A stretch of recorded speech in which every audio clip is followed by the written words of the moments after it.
Track 34.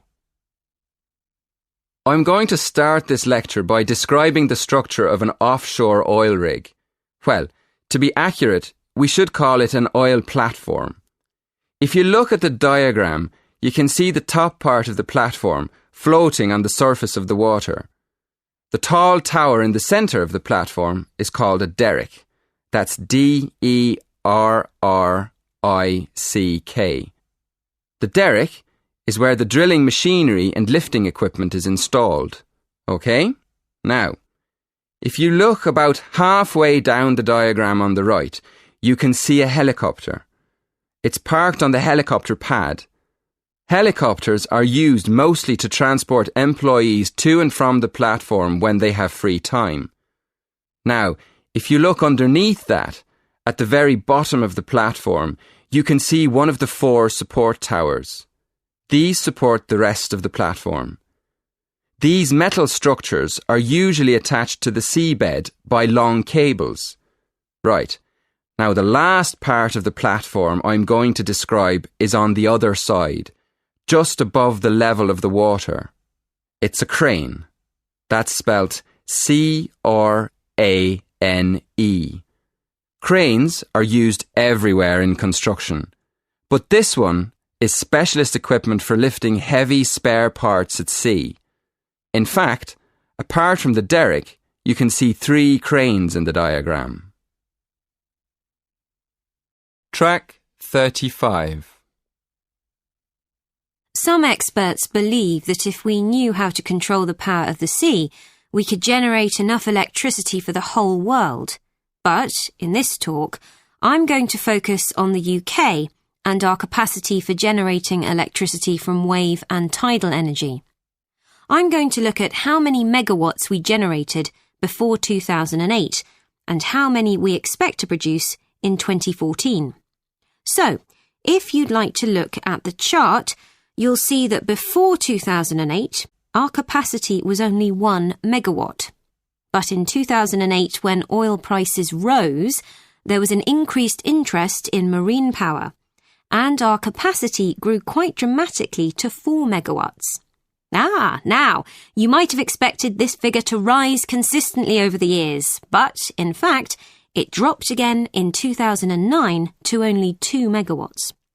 This was because oil prices fell again, so there was less interest in developing alternative power sources. But nowadays, the cost of oil production is going up again, and there's been a renewed interest in marine power.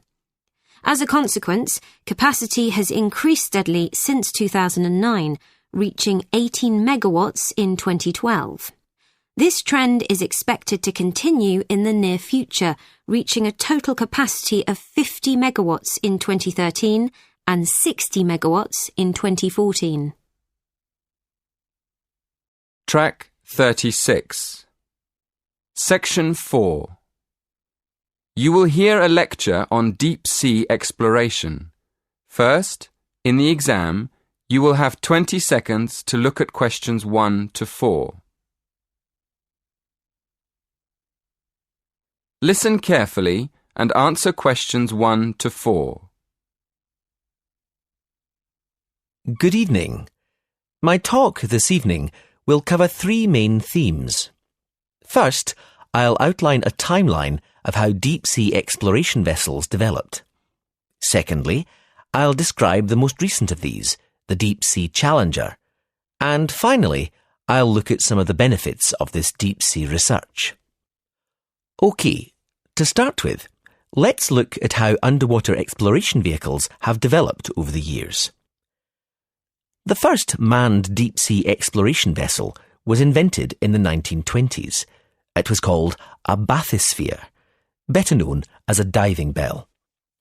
It was basically a round metal structure with windows with just enough room for 2 men to sit in. And it was lowered into the ocean on a cable. The first descent in the diving bell took place in 1930, and in 1934 it went down to a depth of nearly 1,000 metres, which was impressive for the time. The problem with the diving bell was that it had no power of its own, and there wasn't much room for the researchers to move around. So, The next development after the diving bell was the bathyscaphe, a small manned submarine invented in the 1940s. The difference between the two was that the bathyscaphe had its own power source, which allowed the scientists to investigate in the depths of the ocean more freely. A bathyscaphe called the Trieste reached a record depth of 10,000 metres in 1960.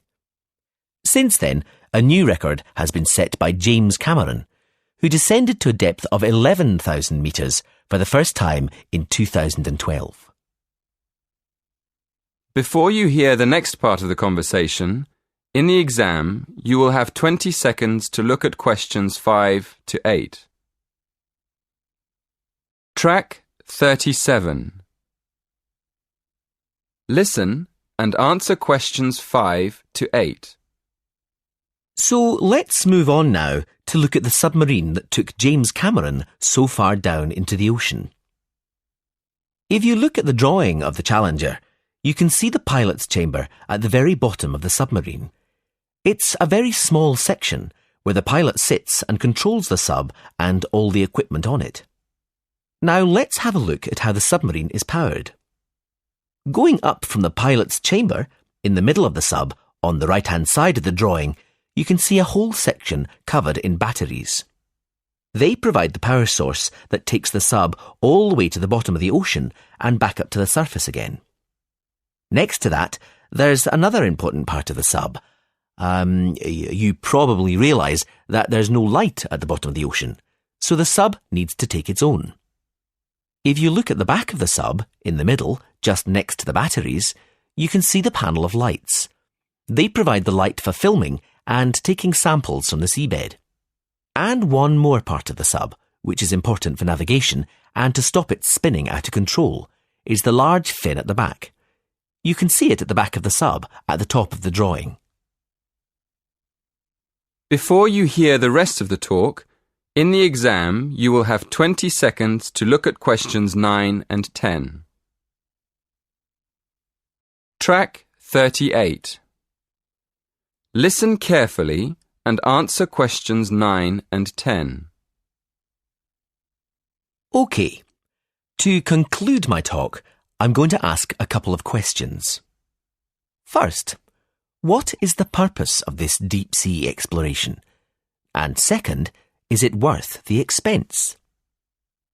I think one of the justifications for spending so much money on this kind of research is that it allows scientists to understand more about the surface of the Earth. For example, how it was formed and how it behaves. This could have important consequences for predicting earthquakes and saving lives through early warning systems. Another reason this type of research is considered valuable is that by exploring unknown parts of the ocean, we increase our knowledge of the availability of minerals for industry. And obviously, this could lead to huge commercial advantages. So, the answer is yes. In the long run, this kind of exploration can benefit both the ordinary population and industry. That is the end of section 4. In the exam, you will have half a minute to check your answers. Damn.